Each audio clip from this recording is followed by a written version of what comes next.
Imaginons que tu fais un FPS et tu tires avec ton arme. Lorsque tu dois mettre à jour un élément de l'interface, ne mets pas une référence du texte dans le script. Utilise plutôt un event. Un event, c'est un créateur de notification. Le principe est qu'un objet va posséder cet event et d'autres objets vont pouvoir s'abonner à cet event, comme une chaîne YouTube.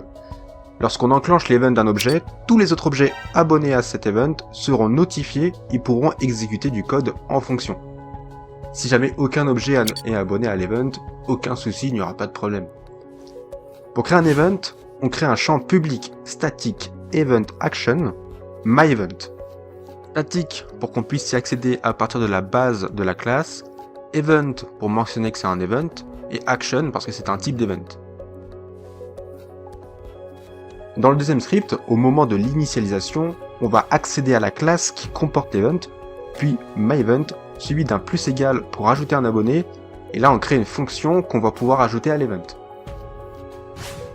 Dans le premier script, pour enclencher l'event, on appelle invoke. Ça va notifier tous les objets qui seront abonnés, et donc lancer cette fonction dans ce script. Si on souhaite ajouter une donnée à l'event, on peut ajouter les crochets int, ou n'importe quel type de variable, et en paramètre du invoke, on met notre valeur. Cela nécessite d'avoir un paramètre dans les fonctions pour pouvoir récupérer cette valeur. Abonne-toi si tu veux plus de tutos.